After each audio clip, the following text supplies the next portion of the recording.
welcome back to the Rock Report. Gerald Green starting off our show fast and furious. This is the Rock Report. I am Ryan Monson. That's Jordan Miller. Jordan, what's our first topic this week? All right, Ryan. Our first topic is men's track. Dan Day qualified himself in the 3200, and our relay team of Kyle Duvall, Colin Rennie, Caleb Grimes, and Eric Gonzalez qualified in the 4x800 relay. Trey Stewart, Johnny Crawford, Stephen Curry, and Stephen Wallace qualified in the 4x2, and our own Westfield Shamrocks did something we have never done in Westfield history. Never. Qualified all four relay teams that we had. All four of them. Never done before. And also, Jordan, Guy Lusk and DeJuan Simmons played amazing. Well, they performed amazingly on the meet in the high jump. Hoosier State Relay this Saturday at Indiana Wesleyan University. So come out and support the Rocks. Kyle Duvall, big news for this guy. He's one of our best runners. He went to New York to run in the New Balance tournament. Performed great. It was nationals. So what's up in women's track? All right, in women's track, we have the 4x200 meter relay team. Emma Phillips, Katie Evans, Taylor Ryder, and Ashlyn Dunwoody all qualified for state, as well as Therese Wade in the high jump.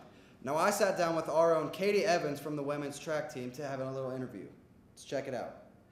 All right, now that the indoor track season is coming to a close, how has the team been able to come together and perform this year? Our girls team has been doing really well recently. We've gotten 3 relays qualified for state, and we have 2 3200 runners and 2 high jumpers qualified for state. So we're doing pretty well in the indoor season so far. All right.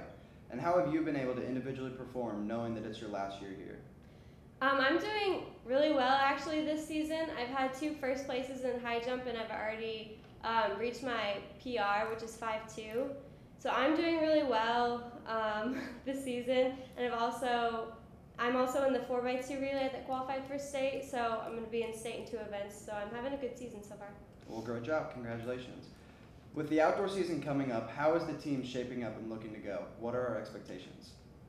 We have some pretty high expectations because I think that all the girls who are going to state, indoor state, can also make it pretty far in postseason outdoors. So I think we can get a lot of girls qualified for regionals this year and maybe state too.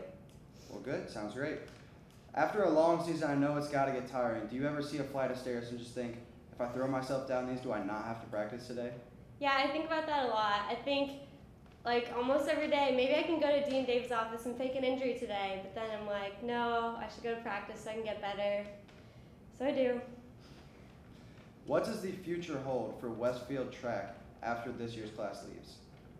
We have a lot of really good young runners, and I think we'll just keep getting better over the years because we have a lot of new freshmen that are pretty good, and our team's just going to keep growing.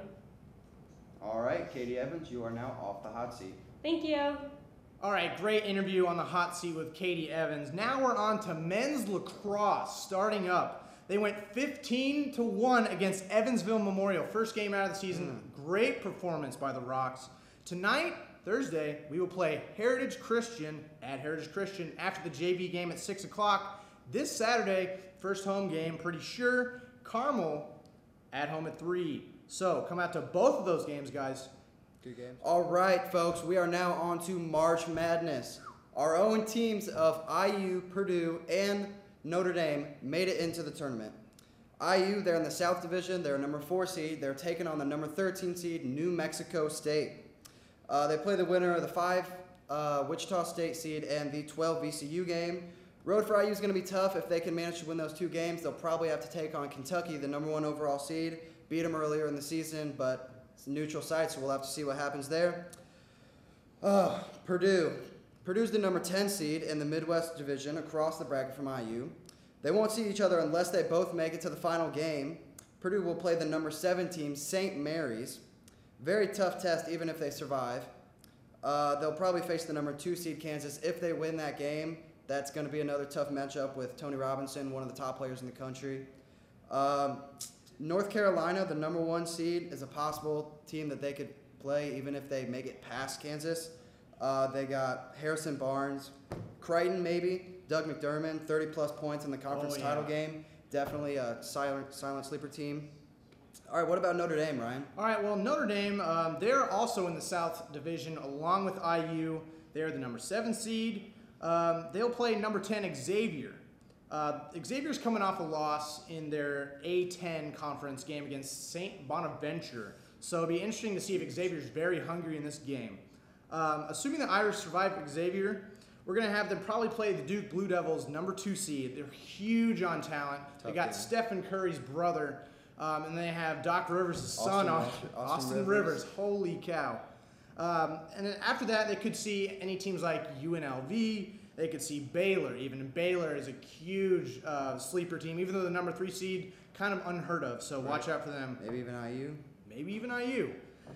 For Butler, total disappointment, seeing as how they were pretty much in the championship game somewhat last year, the years before. They were playing great. They did not qualify for a spot in this year's tournament, which is, like I said, very disappointing for Butler Bulldogs fans. They didn't even qualify for the NIT, even more disappointing. Wow. So they're going to play in some tournament no one's ever heard of, the College Basketball Invitational. They're going to play Delaware. So sorry, Bulldog fans. Interesting to see where they go from now on. We have the sports question of the week. I asked you guys, what do you think about Peyton Manning? Where do you think he's going to go? He's going to make his decision next Tuesday, so we'll report on that next week. But I told you, if you tweet in, we're going to get you on the show. So the tweets were, Austin Dalton thinks Peyton Manning is overrated and only has a few big games in his career. Casey Wright said that if he's healthy, he would love to see him in Chicago. I don't know if that'll work, seeing as how Jay Cutler's there. Evan Sidery said that Peyton Manning has a home in Miami already, and the owner is really willing to pay a lot of money to get Peyton. Definitely. David Evans thinks he should take his talents to South Beach. And Brandon Gray, probably our top tweet, said Peyton Manning should go to the Broncos and recruit Tim Tebow as a tight end. Maybe the double shotgun. That would be a great formation. Yeah. All right, Ryan, our question this week is now about March Madness. We want to know who you guys are going to think is going to make it to the championship game. President Barack Obama's got North Carolina winning a close one over Kentucky. What do you guys think? Tweet us in your answers, WHS_RockTV. We want to hear you. We will find the most interesting, fun tweets, put them on the show, get you guys some shout-outs. All right. Well, for Jordan Miller, I am Ryan Monson. Have a great Thursday, guys.